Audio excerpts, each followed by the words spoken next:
Hey guys actually ഇല്ലേ ഇത് ഞാൻ സൺഡേ എടുത്ത വീഡിയോ ആണ് കേട്ടോ. നമുക്ക് വർക്കില്ലല്ലോ, അതുകൊണ്ട് എടുത്ത വീഡിയോ ആണ്. പക്ഷെ എനിക്ക് എഡിറ്റ് ചെയ്യാനും പോസ്റ്റ് ചെയ്യാനുള്ള മടിയായിരുന്നു കൊണ്ട് കുറച്ച് ഡിലേ ആയിപ്പോയി. സൺഡേ ആയതുകൊണ്ട് തന്നെ ആസ് യൂഷ്വൽ നമ്മൾ കുറച്ച് ലേറ്റ് ആയിട്ടാണ് കേട്ടോ എഴുന്നേറ്റ്. നീറ്റപ്പോഴാണെങ്കിലോ വെയിലുമില്ല ഒന്നുമില്ല, ഒരു മൂടിക്കെട്ടിയ ഒരുമാതിരി തണുത്ത ക്ലൈമറ്റ്. പിന്നെ അത് കഴിഞ്ഞിട്ട് നമുക്ക് കുറച്ച് ചെടിയുടെ വിത്തൊക്കെ നടാണ്ടായിരുന്നു കേട്ടോ. സമ്മറൊക്കെ ആവാനായില്ലേ ഏകദേശം.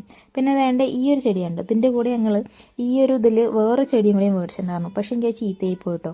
പിന്നെ ഇപ്പം കാണുന്ന ഈ ചെടി കണ്ടോ, കഴിഞ്ഞ ഞായറാഴ്ച പാപ്പയുടെ വീടിന്റെ ഫ്രണ്ടിൽ കൂടെ ഇങ്ങനെ ഉലാത്തണ സമയത്ത് കണ്ടാണ് സംഭവം. ചെടി കണ്ടപാടേക്ക് ഭയങ്കര ഇഷ്ടമായിട്ടോ. അപ്പൊ അയിത്തൊന്നും എടുത്തിട്ട് ദേണ്ട ഈ ചട്ടിൽ നടാൻ വേണ്ടിയിട്ടാണ് ഇതിന്റെ സംഭവം. ആ പ്ലാനിങ് ഒഴികെ ബാക്കിയൊക്കെ നടന്നു. പെട്ടെന്ന് കണ്ട ക്ലൈമറ്റ് കണ്ട് ചേഞ്ച് ആയി. സംഭവം മഴയാണോ മഞ്ഞാണോ എന്നറിയാതെ ഒരു മഞ്ഞ് മഴ പോലെ അങ്ങോട്ട് പെയ്യാൻ തുടങ്ങിട്ടോ. പിന്നെ നമ്മളത് കുറച്ച് കണ്ട് ആസ്വദിച്ചു. ഇന്നാണ് ഈ പാപ്പയുടെ ബാക്ക് യാർഡിൽ കുറച്ച് പണിക്കാരുണ്ടായിരുന്നു കേട്ടോ. സമ്മർ ആവണ ടൈം ആയതുകൊണ്ട് ഇവിടെ എല്ലാ ചെടികളുടെ തലപ്പൊക്കെ ഒന്ന് വെട്ടി കൊടുക്കുകയാണ്. അതുകൊണ്ട് തന്നെ അതൊക്കെ കണ്ട് നടന്ന് കുറച്ച് നേരം ഇങ്ങനെ അങ്ങോട്ടും ഇങ്ങോട്ടും നടന്നു. പിന്നെ ചെടിയല്ലേ, അത് നമുക്ക് അടുത്താഴ്ച നടാലോ. അപ്പോൾ ഓക്കെ ബൈ.